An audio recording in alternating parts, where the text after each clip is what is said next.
السلام علیکم ورحمۃ اللہ وبرکاتہ۔ جی، نماز کے حوالے سے آج چھوٹی سی بات ہم کریں گے۔ اس سے پہلے ہم نے دعائے استفتاح کے بارے میں پڑھا، اور دعائے قنوت کے بارے میں بھی ہم نے ایک پڑھ چکے ہیں۔ تو آج ہم سجدے کے بارے میں بات کریں گے کہ جو بیسیکلی جو مقصد ہے وہ یہ ہے کہ جب ہم نماز پڑھتے ہیں تو چونکہ ہمیں نماز یاد کرا دی گئی ہے، اور ہم اسی طرح سے آٹو پائلٹ پہ چل رہے ہوتے ہیں، اور جیسے نماز یاد کرائی ہوئی ہے بس اسی طریقے سے ہم فٹافٹ پڑھتے ہیں اور نماز ختم۔ تو اس طرح سے پھر ہماری نماز میں امپروومنٹ نہیں آتی، اس میں خشوع نہیں آتا۔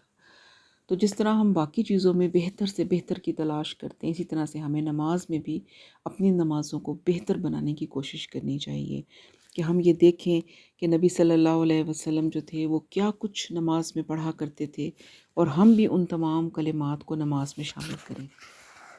تو ہم لوگوں نے نماز جب سیکھی تو ہمیں یہی پتہ چلا کہ جب ہم سجدہ کرتے ہیں تو اس میں ہم ایک ہی تسبیح پڑھتے ہیں، سبحان ربی الاعلیٰ، وہ 3 دفعہ کہہ کے ہمارا سجدہ کمپلیٹ ہو جاتا ہے۔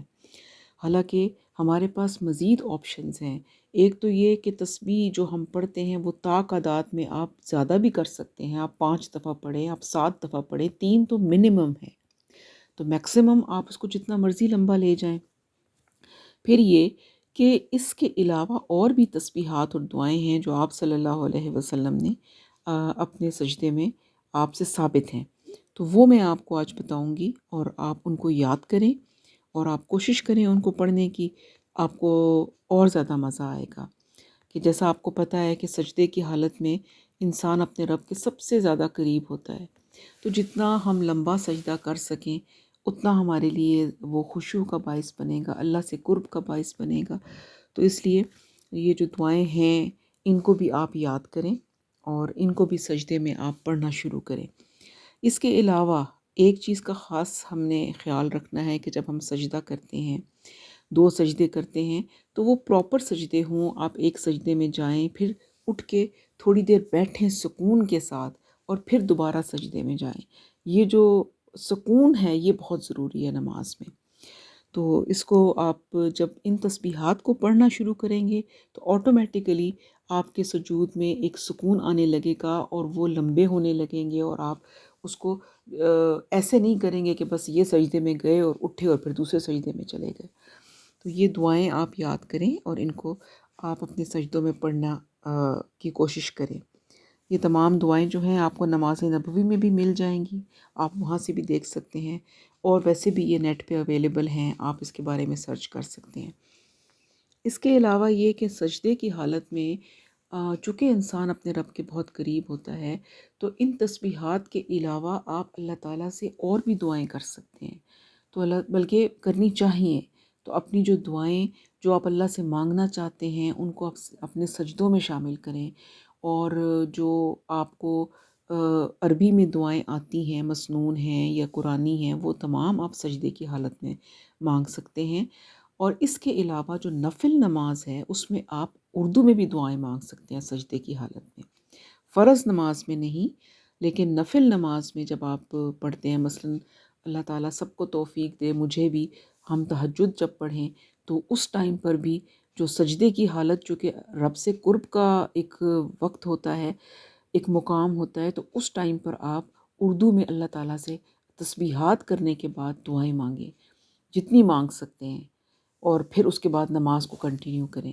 لیکن جو آپ کی فرض نمازیں ہیں ان میں آپ جو ہیں وہ جب سجدے میں دعا مانگیں تو وہ عربی میں ہی ہونی چاہیے، جو کہ مسنون الفاظ ہمیں نبی صلی اللہ علیہ وسلم کی مسنون دعاؤں میں ملتے ہیں یا قرآنی دعاؤں میں ملتے ہیں، تو وہ آپ عربی میں کریں، لیکن نفل میں آپ اردو میں دعائیں مانگ سکتے ہیں، اور مانگیں۔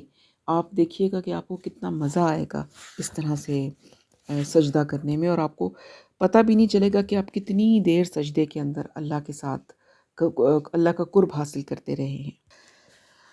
تو اب میں آپ کو وہ تسبیحات بتاتی ہوں جو کہ آپ صلی اللہ علیہ وسلم پڑھا کرتے تھے، آپ مختلف اوقات میں آپ نے وہ پڑھی، آپ کو نماز نبوی میں یہ ساری مل جائیں گی۔ ایک تو ہم جو روٹین میں پڑھتے ہیں ہمیں یاد ہے سبحان ربی الاعلیٰ، وہ تو ہے ہی، اور وہ بھی ہم صرف 3 دفعہ پڑھتے ہیں، لیکن آپ اس کو 3 سے زیادہ دفعہ پڑھ سکتے ہیں، تعداد میں جتنا مرضی زیادہ کر لیں اس کو۔ پھر ایک اور تسبیح ہے سبحانک اللہم ربنا و بحمدک اللہم اغفر لی۔ یہ بہت خوبصورت تسبیح ہے، اس کو بھی آپ اپنے سجدوں میں 3 دفعہ پڑھیں، 5 دفعہ پڑھیں، یا جتنا زیادہ کر سکتے ہیں۔ پھر ایک اور ہے سبوح قدوس رب الملائکات والروح، اس کو بھی آپ اپنے سجدے میں پڑھ سکتے ہیں، اسی طرح سے تعداد میں۔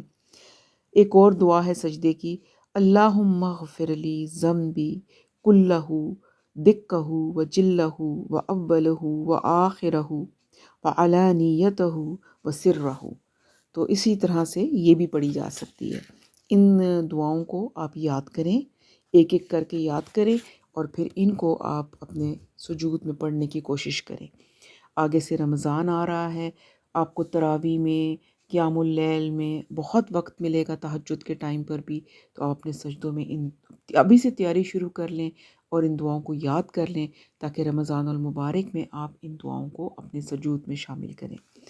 تو اللہ تعالیٰ آپ کو بھی اور مجھے بھی توفیق عطا فرمائے کہ ہم ان دعاؤں کو اپنے سجود میں شامل کریں، اور مختلف رکعتوں میں ہم مختلف تسبیحات اور دعائیں جو ہیں وہ کریں۔ اس کے علاوہ آپ سجدوں میں ضرور اللہ تعالیٰ سے باقی بھی اپنی دعائیں جو آپ مانگتے ہیں سجدے کی حالت میں بھی آپ مانگیں، جو آپ کی خصوصی دعائیں ہیں، وہ اللہ کے قرب کا ذریعہ بنتی ہیں، وہ سجدے کا وقت، تو اس ٹائم پر اللہ سے بہت زیادہ دعائیں مانگیں۔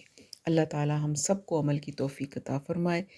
سبحانک اللہم و بحمدک نشہد ان لا الہ الا انت نستغفرک و نتوب الیک۔ السلام علیکم ورحمۃ اللہ وبرکاتہ۔